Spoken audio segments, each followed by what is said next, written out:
Seems to me, if you have gold in your pocket, you don't need to go looking for water, nor food, nor shelter, nor even the love of a good woman, or even the love of a bad woman. With gold, all you desire comes to you. You need just sit and wait. Gold is one of the several things on earth more precious than human life. Well, that and crude oil. Good, decent, honest, law-abiding citizens have been known to turn into marauding, plundering, looting, pillaging bandits at the sight of gold. There is no such thing as having too much gold, by God. Well, there was the case of John Lamoigne. He was a man plagued with too much gold. The chief problem was he was too good of a prospector, and he liked to prospect, but he didn't quite like the actual mining part. He would find a good prospect, but he never bothered to file on it. He let other miners mine the ore for him, and he'd take a percentage of the profit as a finder's fee.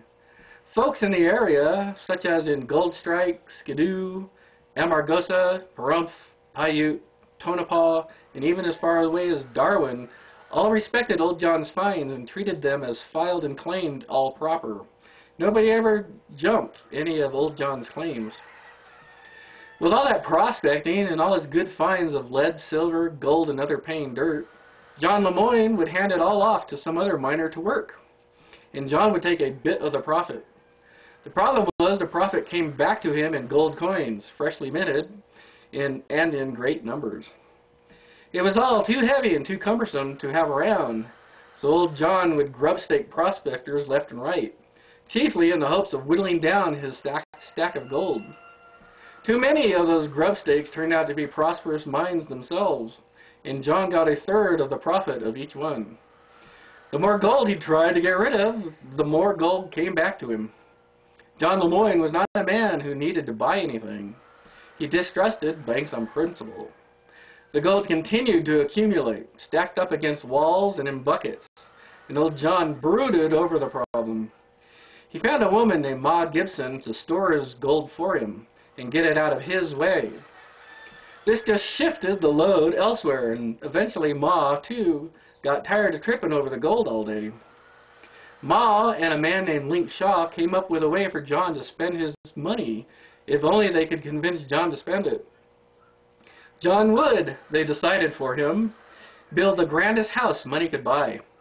Attached to the grand house would be a grand general store and a grand corral. No expense would be spared. It would be built next to Old John's tin shack at Garlic Spring. The result was Old John's castle, and it was a garish eyesore, a monstrous abomination to architecture and good taste. The castle itself was huge and square, with turrets on each corner, a spire in the middle, and a 15-foot wide porch surrounding the entire building. The beast had a library, a dining room, a sitting room, a music room, a kitchen, and many bedrooms. A dozen chimneys rose out of the roof. Dormer windows by the dozens were stuck into the roof.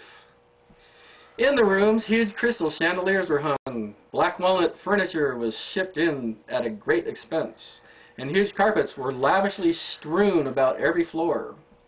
Even the horse stalls outside were made of the best quartered oak beams. Old John Lamoigne, of course, hated it all. A portion of his gold had indeed been spent, but the flow of gold itself had not ceased. Not only did he have his original problem still, but he now owned a monument to bad taste, within which he felt obliged to live in. One day, Old John told his friend, Frank Crampston, "Frank, it's deep enough." Frank knew this meant that Old John was sick of the place and was planning to move on. That week, 20 cases of blasting powder were delivered to Old John's castle. That's about 1,000 pounds.